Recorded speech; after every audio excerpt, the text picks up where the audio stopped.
Welcome to another Founder Wisdom podcast. We have Simon JD Schillebeeckx with us. He is founder at a cool company and chief strategy officer at Handprint. So we're going to talk about the environment, startups, climate change, sustainability, and sustainable businesses. Okay, social startups, one of my favorite topic nowadays. It's important to mention that Simon is an academic entrepreneur. One of my favorite cause nowadays is helping out students start their own business. We're going to have a lot of fun talking about that too today.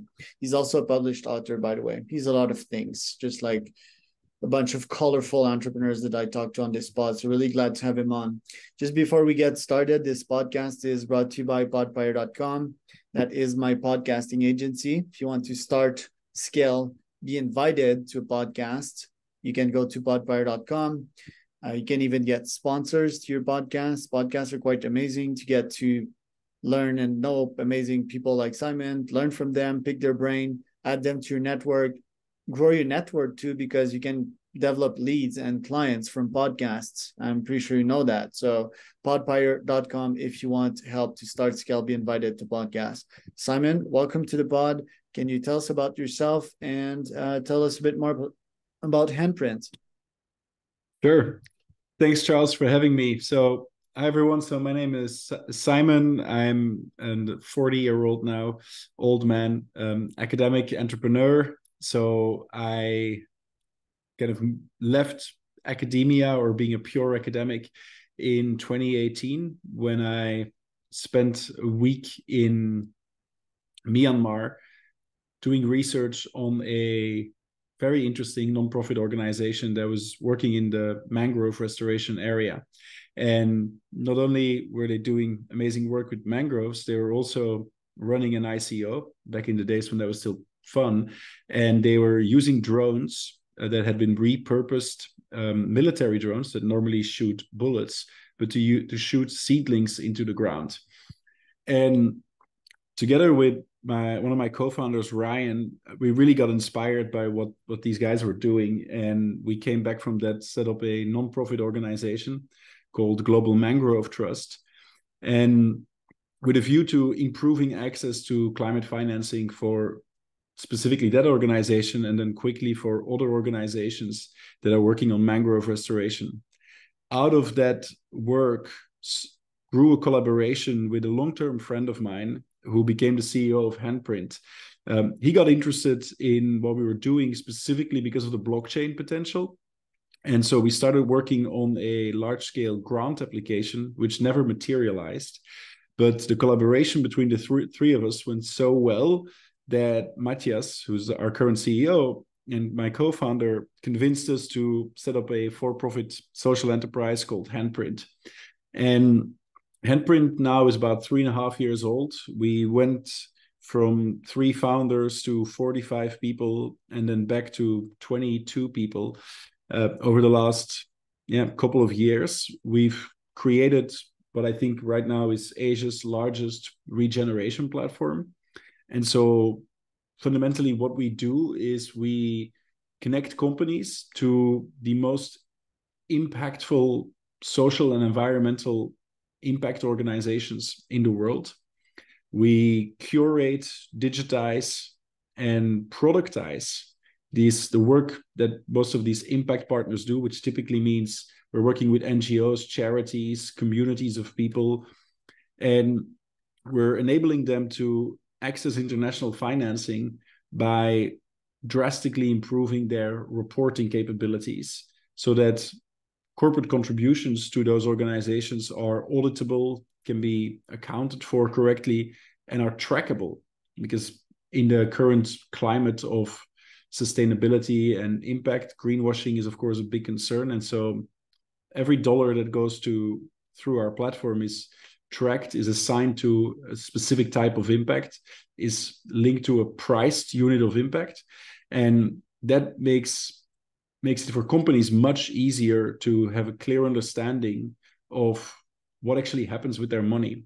And we're turning the donation paradigm of NGOs, where they say, give us $10,000 and we'll do something good with it, into an impact selling paradigm, where they say, for $10,000, we will produce 2,485 units of impact. And every unit will be tracked, and you will be able to see the proof that every unit is delivered. And then so this is already a big piece of our work, but then we also built the core architecture that enables companies to integrate and automate these contributions and capture value from them by enabling the tight linkage between some kind of growth KPI that the company is interested in. For instance, I want to sell more online, and then linking that objective to commitments or pledges to create positive impact every time a sale happens, and demonstrating that in real time to the customer, who might be influenced by that positive impact message to actually accelerate their decision making, or to say, okay, I'm going to buy this now. And we do this in e-commerce, in retail, for point of sale systems. We do this in advertising, where we can link impressions to impact pledges. We do this in the financial world, working in bank cards, in remittances. We can do this in ride-hailing apps. We can turn any action that has a digital fingerprint into the creation of a handprint. That's what we do. That's beautifully complicated. Why are you the way you are? You're an educator, you're an innovator as well. Let's start with that, and then I'll obviously follow up on how you mix both worlds together. So yeah, I'm an educator. Yeah, I've kind of moved into academia in 2011. I used to be a sustainable innovation consultant back when I was still living in Belgium, my home country, and I got really frustrated very quickly during my time working in that consulting agency by the lack of real impact, and also by the inability to really dive deeply into a problem. And so the most logical step for me, because I just wanted to be able to spend more time studying things that I was interested in, was to go back to university and do my PhD. And as a consequence, after I finished that PhD, I became a professor and an educator, which is still something I'm doing, still my main job. And then I think the innovator part is probably a lot newer. I think I've kind of been dragged into entrepreneurship somewhat, I wouldn't say kicking and screaming, but it was definitely not part of my 10-year plan. And it was just, I was so awakened by this experience we had in Myanmar, that simply being on the outside and reporting on the amazing work that other organizations were doing, and kind of describing that into theory, which is what management academics often do, or narrating that to my students, just wasn't good enough anymore. I just wanted to be more involved and really do something that actually had tangible impact. And so, yeah, that's how I ended up being an academic that has two organizations and tries to do, merge the best of both worlds. I see blockchain is an interest here. Normally, what we see in the business world as major successes, or people that had great success in history, they mix up various fields of expertise and areas. You're mixing blockchain, you're mixing the environment. In the case that you mentioned, you're mixing robotics. Do you consider yourself to be a polymath, and what is your opinion on generalists vs specialists? I think everyone who ends up being an academic becomes extremely specialized. And what I tell my PhD students always is that after 6 months in the PhD, 99% of people in the world have no idea what you're talking about. After 1 year, that's 100%, including yourself. And hopefully by the end of 3 or 4 years, or 5 to 7 years, you'll have kind of developed a way of talking about your research in a way that both speaks to an academic community which has so much jargon and so much kind of idiosyncratic culture that puts itself almost on this ivory tower, but are still able to kind of deduce those insights in a much more transparent and accessible way. And so I think my bias is towards specialization by virtue of training. Now, if you would ask my CEO or any of my colleagues in my company, they will definitely disagree and say that I'm much more of a generalist in terms of what I do. And I think as a founder, you always need to be able to kind of diversify your skill set. And I'm learning every day, and I'm definitely not good at everything. I'm still terrible with product. I still find marketing baffling and the complexities underneath it. But I'm learning every day to kind of see the world from multiple perspectives a little bit more and figure out how to blend those perspectives and those different approaches into something that hopefully creates impact, because that remains the primary goal, but also enables us to build a sustainable organization. And here I'm using sustainable in the financial sense, not in the ecological sense, because we can't create impact for a long time if we don't have a financially viable business model. And so it is that intersection of all of those things, I think, that makes most sense. And that as an entrepreneur, you have to learn to deal with all of those complexities. But it's a very challenging process. I think coming out of academia, where you typically work alone, independent, with nobody really watching over your shoulder, except people who are culturally and intellectually very, very similar to you. Once you're in the corporate world, or in an entrepreneurial venture, you deal with people who are culturally and intellectually dissimilar. And that doesn't mean worse or better, but just different. They've come from a different type of schooling, a different approach. And so I think you need to become much more of a generalist in order to be able to work with those people in a way that actually leads to or enables you to achieve the goals you set out to achieve. Let's start with mangroves. Blockchain is called it. It's like checks and balances. It allows you to keep track of pretty much everything impartially on an objective scale of things. The environment and mangrove, I mean, it's a problem that needs to be fixed, obviously. And apparently, I've heard good things about bamboo trees, but mangroves can be one of the best solution out there. So why did you pick that potential solution for the problem that we're facing, and how are you integrating innovation to make sure that there's an impact in the end, and not only like, oh, I'm innovative and I'm doing something different here? In general, I'm much less concerned with the fact whether or not we're innovative. I think mangroves are interesting if we just look at this. So because they are arguably the most effective carbon sequestration technology we have on the planet. And we fell in love with it because of that experience we had in Myanmar. But now we work with lots of organizations in different countries that are doing mangrove restoration because the ecosystem value of mangroves is just so high. And depending on the type of research you listen to, but 1 hectare of mangroves creates an ecosystem value of about $200,000. But it only costs about $5,000 to plant that hectare. So if you think about the kind of nature's return on investment here, it's incredibly high. And so they are one of the most important ecosystems that is really been under threat, especially in Asia, where I'm based. And protecting them is essential to human survival, because about 75% of all life in the ocean originates in mangroves.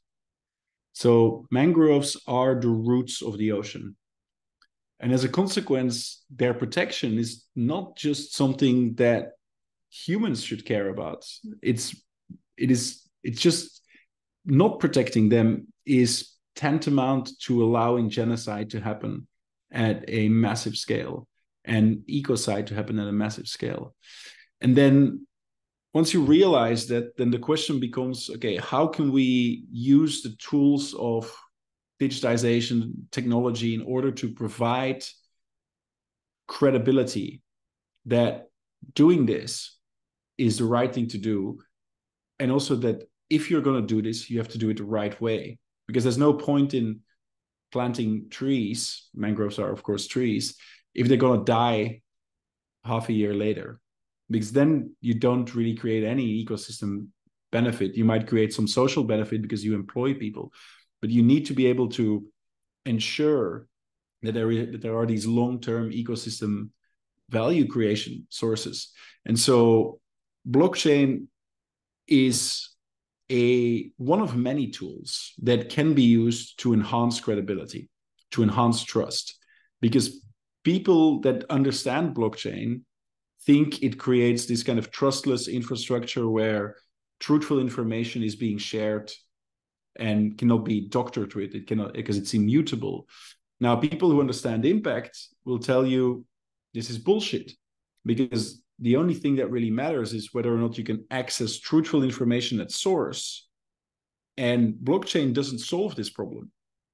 You still need to on-chain information, and this requires either some kind of human intervention, somebody actually uploading an image, uploading some data, or it requires large-scale kind of space-based analytics so that this kind of information can be added to the blockchain.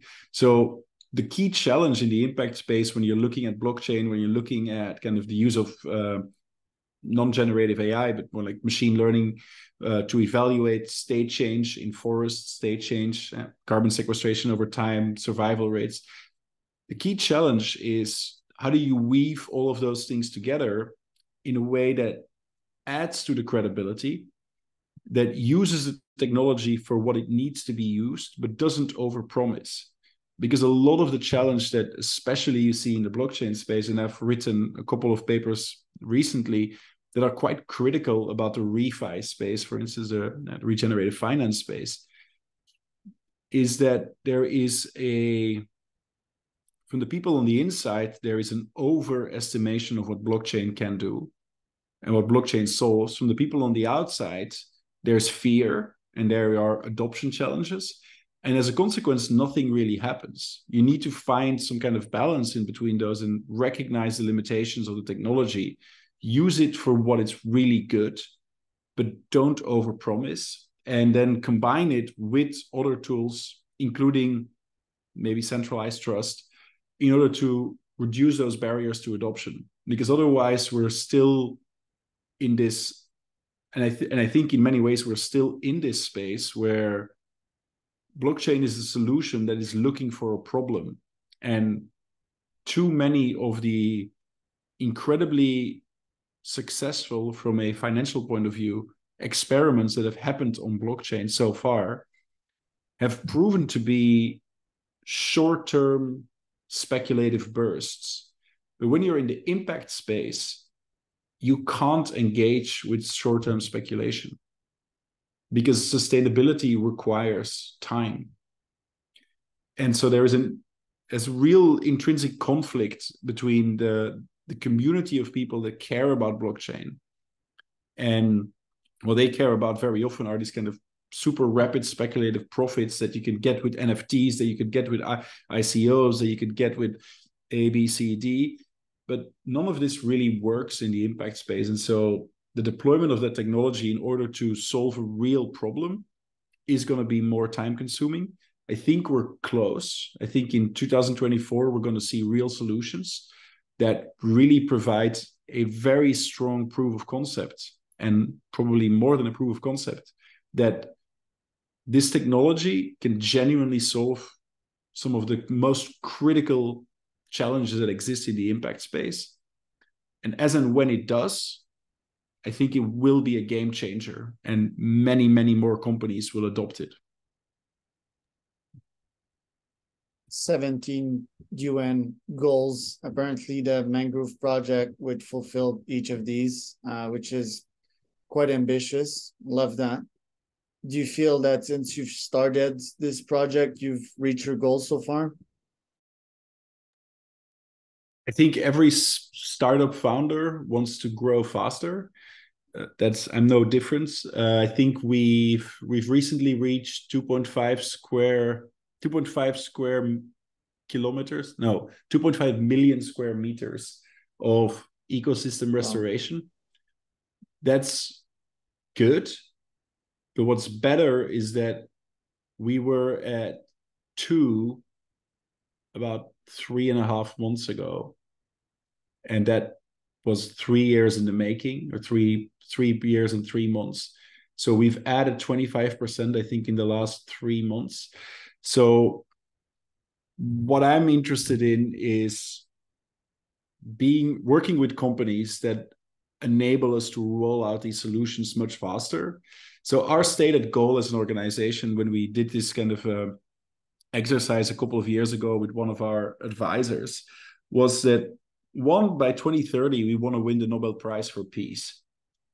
And this was really, it's something that's been with us from the start. It's almost like a part of the founding story that this is goal. And actually the goal initially was even more ambitious. We wanted to be the first kind of organization, or I wanted to be the first person to win the Nobel Prize for Peace and Economics in the same year, but we've tempered. But that's a genuine goal. And if you look at like what Grameen Bank achieved in microfinance and eventually and Yunus winning the Nobel Prize, this is kind of what we're ambitioning for ourselves but then for nature. Now, secondly, we want to become a phoenix. And so Phoenix is an organization that is responsible for the restoration of $1 billion in ecosystem services on an annual basis. And we want to help many of our clients to become phoenixes. And the reason why we kind of adopted this language is because within the VC space, there's a lot of talk about unicorns, right? $1 billion valuation. There's also talk about gigacorns, which are companies that remove 1 gigaton of carbon from the atmosphere. But we really need to broaden that language, because carbon tunnel vision, which is very paramount in much of the sustainability space, is life-threatening. Biodiversity collapse that is ongoing right now is a more serious existential threat to human survival than climate change. And climate change is terrible. But climate change is going to force us, no matter how quickly we respond to it in the next 20, 30 years, to really fundamentally rethink how we organize economic activity. Biodiversity collapse can force us into demise much faster. And so I really think that the conversation needs to be broadened. And so what Handprint is trying to do, and we're, I think, becoming a bigger voice in this space, is to awaken and kind of warn companies, and all of our clients are very aware of this, that we need to think beyond carbon as the chief metric of success in sustainability. We need to start thinking not just about reducing negative impact, but about creating positive impact. And that positive impact needs to be much more than only carbon sequestration. That's another reason why mangroves, as one of the many impacts we do, are so interesting, because they are, as I mentioned, they are the roots of the ocean. But we also do a lot of coral restoration, because corals are incredibly important ecosystems as well, where many fish and crabs and other kind of species live and originate. And so rebuilding these ecosystems is incredibly important, because the health of the ocean, it's really hard to understand, and the science is still kind of unclear, or I'm not aware of the best science. But we can't have a healthy life on Earth if our oceans aren't healthy. And so broadening the objective set for companies to really think about how do we protect ecosystems, how do we protect and restore nature at scale is the essential goal. And if you want to support that goal, the ambition needs to be a phoenix, not to be a unicorn and not to be a gigacorn. Yeah, well, startups die multiple times until they become that quote unquote unicorn. So it's constant reinvention. I want to learn a bit more about Handprint because that's your most recent one. What are your goals with that one? How does that intertwine with Global Mangrove and your professor career? So everything I've been talking about really is about Handprint, right? So Global Mangrove Trust exists as a separate organization. We only focus on mangroves. Handprint focuses on all of the SDGs and has these stated ambitions to be the phoenix, to be the kind of to win the Nobel Prize.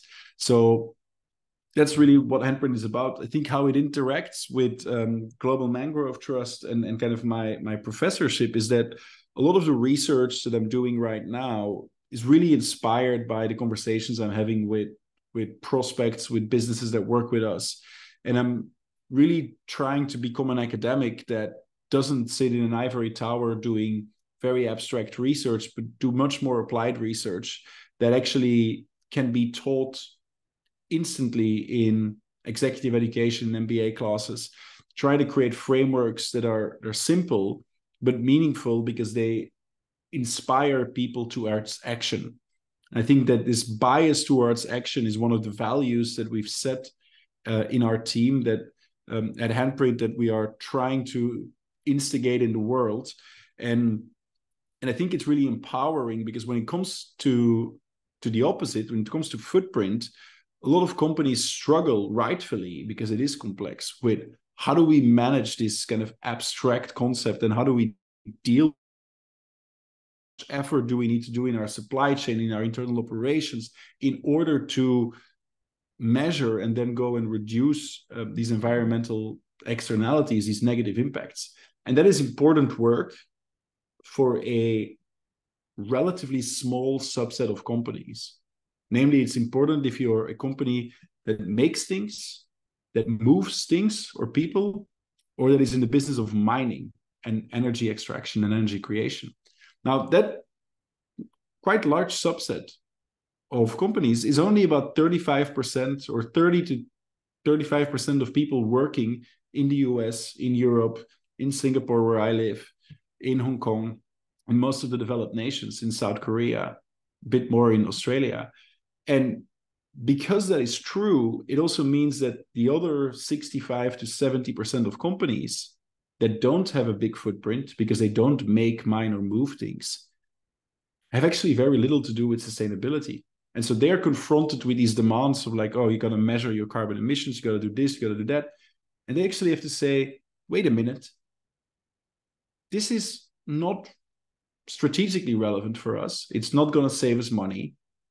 It's also just not really impactful because we almost have no footprint, or our footprint is comparative to the rest of the world very small. There are 100 companies in the world that together are responsible for 71% of global carbon emissions. And then you want every company in the world to start measuring, and this is a waste of resources. This is a misallocation of resources. But every company in the world, no matter how small, no matter what their activities are, can say, this is something we care about. And this, whatever this is, could be education, could be access to food, could be female equality, could be gender, could be LGBTQI rights. It could be climate change, it could be biodiversity, whatever. Most companies or most people care about something, and they can contribute to that cause while doing something good for their business. That's how we should really think about what companies need to do in the future. So that kind of remains the red wire of how we're trying to run this organization. And then Global Mangrove Trust, to bring that in, is a client of Handprint. Global Mangrove Trust does these large-scale projects on the ground, but works with us because we provide this really good reporting technology. We enable peer-to-peer visibility on what they're doing on the ground, what they're enabling on the ground. We provide new ways to market for the impact they're creating. And like many NGOs like Global Mangrove Trust, they see the value in what we do in terms of providing them with access to reporting tools, to international fundraising capability, this commercial agency, the digitization. And so, yeah, all of these things I think increasingly blend together. But of course, at some points I need to separate my three hats and then say, okay, now I'm focusing on this project, now I'm focusing on this, now I'm focusing on that. But I don't see them as competing for attention. I really see them as enriching each other. So are we on track to reach our goals from a saving the planet perspective, or are we in a black hole and escape velocity is not anymore? Well, if you've seen the latest report from Rockstrom, we are absolutely not on track. If you've seen the latest report from IPCC, we are absolutely not on track. So in the grand scheme of things, what needs to be done is reasonably well understood. The money that we need to do it is small, genuinely small. Based on the latest report of the State of Finance for Nature, we need 221 billion in 2023. 86% of that budget comes from governments. The rest needs to come from companies, and we're not going to get there. Putting that in perspective, the value of, just if you look at the top 10 companies in the US, is maybe 8 trillion. If you look at the 2,000 biggest companies in the world, their total value is about 52 trillion. So when we talk about 221 billion, it's peanuts, especially knowing that governments pay 86% of that. So we're not on track, but there are lots of signs of hope. And that is, of course, what keeps me moving. In 2022, 90% of all new energy capacity installed globally was renewable. That is an incredible achievement. The Inflation Reduction Act in the US is the most ambitious, and it could have been much more ambitious, but still one of the most ambitious environmental regulation that's ever been implemented. There are many challenges to making that a success. Permitting and the practice of permitting being probably one of the main ones. The capacity for companies in the US to build complex infrastructure being the second one. But the fact that there has been a mindset shift in most of politics, of course, in the US, it's still very partisan. But if you look at Europe, if you look at what China is doing, if you look at what India is doing to a lesser extent, but we're seeing that the decarbonization of the economy and the decoupling of economic prosperity from carbon emissions is happening, and it's happening much faster than we anticipated. Unfortunately, the adverse effects of climate change are also happening much faster than we anticipated. And as a consequence, whether we're going to make it in time to avoid real catastrophe is still to be determined. I think there is hope because the science suggests that although we're moving too slow, nature's capacity to rebound quickly is stronger than we anticipated as well. And kind of the window of uncertainty that initially was in the IPCC reports, right? So the International Panel on Climate Change, initially when you looked at this kind of window of uncertainty of like where we're going to end up in terms of climate change by 2050, that window was like between, I don't know, 1.5 2 and like 7 or 8 degrees centigrade. I don't know what it is in Fahrenheit. But that window is narrowing.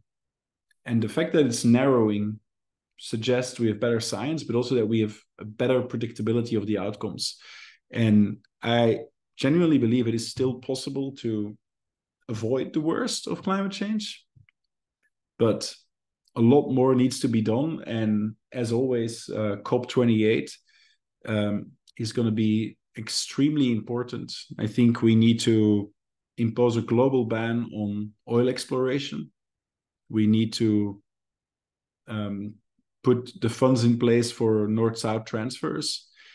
And we need to put binding rules in place that countries commit to stick to. And we need to put a general framework in place that turns all bilateral agreements pertaining to the NDCs, the nationally distributed contributions, which is kind of how much emissions a country can still have. We need to put a binding multilateral agreement in place so that this becomes much easier and countries can much more simply negotiate these corresponding adjustments within the NDCs. That's my wish list for COP28. I think it's very unlikely that any of those on the wish list are going to be ticked off and say that's done. But that's what I'll be looking out for in the next 2 months. Pretty big wish list to Santa Claus right there. Yeah, let's hope a bunch of smart founders like yourself can execute on that and make it happen. I think the movement, I think that balances have tipped. I think there's definitely enough momentum, brains and actions, so that, yeah, we'll see the planet get better. I've started seeing that probably a couple months ago, and I'm quite excited about this, quite positive about this myself. Where can people find out more about you, Simon? I'm mostly active on LinkedIn. So despite my very difficult last name, that's probably the best place to connect with me if you want to learn more. Obviously, you can go to handprint.tech and find out more about what my company is doing. And I think these are the 2 primary platforms. Handprint also has a lot of videos on YouTube. We have an Instagram, we have a Facebook page, but we're really mostly focused on LinkedIn. So these would be the primary places to connect. If you want to drop me an email, it's simon@handprint.tech. And yeah, very happy to have a conversation with anyone who listens to the podcast and wants to learn more or wants to get their company working with us. And I'm Charles Cormier, host of founderwisdompodcast.com. If you want to start, scale, be invited to a podcast, you can go to podbuyer.com. That was another very good podcast for the Founder Wisdom Pod Climate Edition.